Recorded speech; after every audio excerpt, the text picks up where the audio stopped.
Bienvenue sur Africa 24 dans cette nouvelle édition du QG Week-end. Au sommaire de l'actualité, pour la première fois depuis près de 40 ans, l'Angola votera pour un nouveau président. Plus de 9 millions d'Angolais sont en effet appelés aux urnes ce mercredi 23 août pour les élections législatives. Le gouvernement nigérien table sur près de 40 milliards de dollars pour développer son réseau ferroviaire. Il s'agira de construire de nouvelles voies et de réhabiliter celles déjà existantes. Et le Haut Commissariat des Nations Unies pour les réfugiés appelle à un retour de la paix en urgence au Soudan du Sud. Près de 2 millions de personnes ont fui le pays depuis le début des combats en 2013.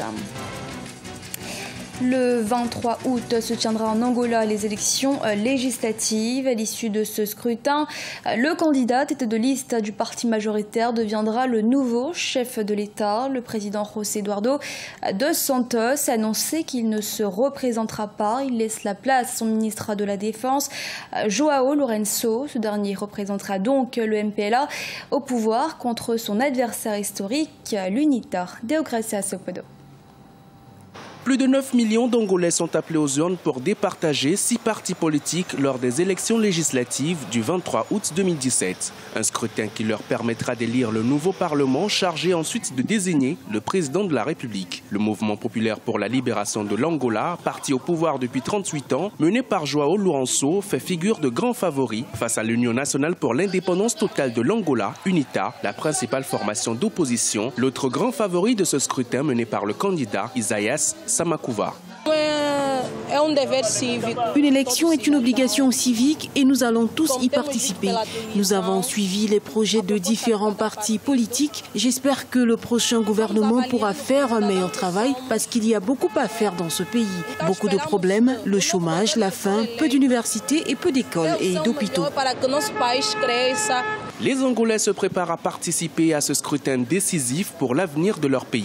Mais à Luanda, malgré la date du scrutin qui approche, les questions économiques semblent avoir la priorité sur les conversations politiques. Parmi les principales préoccupations, la cherté de la vie, mais aussi les inégalités sociales et la crise économique qui frappe durement le pays depuis plus de 2 ans, du fait notamment de la chute des cours du pétrole. Tem-se dito que Angola é país bastante rico, não é? Nous avons une richesse potentielle, mais ce n'est pas une richesse réelle. La richesse réelle se construit avec de sérieux investissements dans l'éducation et la santé. Des pays comme le Japon ont beaucoup investi dans l'éducation et nous voyons aujourd'hui les résultats. Nous devons investir sérieusement dans ces 2 secteurs si nous voulons vraiment sortir de la crise actuelle. No ramos da educação, no ramos da saúde, para que estes quadros possam. L'Angola est l'un des principaux pays producteurs de pétrole d'Afrique subsaharienne, mais reste l'un des plus pauvres en Afrique. La chute des cours du brut en 2014 a aggravé la crise économique. Il va sans dire que les attentes sont aujourd'hui plus nombreuses. Les principaux candidats ont jusqu'au 21 août pour convaincre les électeurs. Le maire de Dakar, Khalifa Sall, élu député le 30 juillet, reste cependant incarcéré pour détournement de fonds présumés. Mais à ce jour, il bénéficie d'un statut bien particulier. Ses avocats continuent de demander sa liberté. Cette fois-ci, ils avancent l'argument de l'immunité parlementaire avec pour objectif de permettre à leurs clients de quitter sa cellule pour siéger lors de la rentrée de l'Assemblée nationale. Et le Nigeria compte désormais stimuler d'autres secteurs de son économie grâce au plan de relance et de croissance économique. Avec la chute des cours de l'or noir et le géant pétrolier africain mise dorénavant sur l'amélioration de son réseau ferroviaire. Les précisions d'Idolette Mirabel à Bissau. Le gouvernement nigérian a démarré des travaux d'extension de son réseau ferroviaire d'un coût total de 41 milliards de dollars. L'objectif des autorités est de développer l'économie non pétrolière en stimulant le transport des marchandises à l'intérieur du pays et jusqu'à ses ports maritimes. À noter que le Nigeria a été frappé de plein fouet par la chute du prix du baril de pétrole sur le marché international. Même si les revenus des hydrocarbures fournissent encore 70% des recettes budgétaires, le secteur du pétrole ne représente plus que 10% du PIB nigérian depuis 2016. Pour stimuler la croissance, le pays veut diversifier ses revenus économiques. Il n'y a pas de développement économique ou de croissance sans logistique. Et pour rendre la logistique efficace, il faut aborder la question des chemins de fer. Ces projets s'inscrivent dans le plan de relance et de croissance économique présenté en mars 2017 et qui vise à stimuler l'agriculture et l'industrie en développant le réseau de transport et les infrastructures électriques au Nigeria. Les infrastructures de communication en question permettraient de relier ou de mieux relier Lagos à la ville de Kano dans le nord, à plus de 1000 kilomètres de Lagos, et Lagos en faisant la côtière vers Calabar.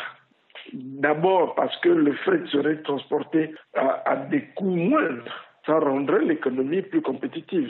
Ça permettrait à l'économie nigérienne en plus d'être mieux diversifiée et de ne plus trop dépendre de l'économie pétrolière. 16 milliards de dollars supplémentaires devraient également être investis dans des voies ferrées additionnelles pour relier les capitales fédérales ainsi que la ville de Maradi au Niger voisin. Le gouvernement veut également achever d'ici 2018 une voie ferrée de 3 milliards de dollars entre Abuja et le hub pétrolier de Warri dans le sud du pays. En connectant ces lignes de chemin de fer aux différents ports, le Nigeria prévoit de réduire les coûts logistiques et faciliter le transport de marchandises à l'export et à l'import. Le retour de la paix au Soudan du Sud est une urgence, c'est ce qu'affirme le haut-commissaire des Nations Unies pour les réfugiés. Le nombre de déplacés de guerre ne cesse d'augmenter. Un conflit qui a démarré en décembre 2013, moins d'un an après l'indépendance du pays. Idolette Mirabel Abisso. Alors que les violences s'intensifient au Soudan du Sud, le Haut-Commissariat des Nations Unies pour les réfugiés appelle un retour de la paix en urgence dans ce pays plongé dans une guerre depuis 2013. Une guerre civile qui fait suite à un désaccord politique entre le président Salva Kiir et le chef de l'opposition, l'ancien vice-président Riek Machar. Des combats qui occasionnent des fuites de civils à l'image de Sadia Mohamed. À plus de 35 ans, cette mère a fui les combats depuis juin 2017 avec sa famille pour être à l'abri des violences. Nous avons eu peur parce qu'il y avait beaucoup de tirs dans notre localité. On entendait des explosions et des tirs partout. C'est parce que je devais protéger les enfants que j'ai fui avec eux. Alors que les violences s'aggravent au Soudan du Sud, il y a de plus en plus de personnes qui fuient le pays pour sauver leur vie. L'Agence des Nations Unies en charge des réfugiés appelle ainsi les parties belligérantes, les États régionaux et la communauté internationale à trouver des moyens urgents pour la paix dans ce pays. Les priorités pour les déplacés et leurs familles restent l'avenir des enfants arrachés de leur cursus scolaire. Mon souhait est de voir mes enfants aller à l'école. J'avais des activités génératrices de revenus au pays, mais ici je n'ai rien à faire. Je ne peux pas offrir une vie équilibrée à mes enfants.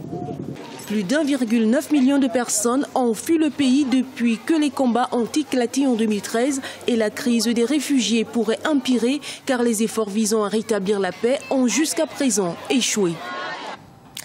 Il s'agit de la plus grande clinique mobile au monde avec près de 24 millions de patients pris en charge depuis son élaboration en 1994. Le train de l'espoir basé en Afrique du Sud part à la rencontre de patients isolés pour leur promulguer des soins à prix symbolique. Un geste solidaire à découvrir avec Idolette Mirabel Abisso. The Train of Hope, ou le train de l'espoir, est une clinique mobile qui offre des soins de santé gratuits à des milliers de Sud-Africains. Communément appelé le train Pelopepa, la clinique composée d'une rame de 19 voitures sillonne en Afrique du Sud pour offrir des soins de santé abordables aux populations dans des régions reculées. En voyageant avec le train de Pelopepa, dans la plupart des provinces, nous nous sommes rendus compte que les patients vont quand même dans les hôpitaux classiques. Ils font des bilans de santé, seulement ils attendent longtemps avant de respecter les consignes des médecins, surtout les patients du service ophtalmologique.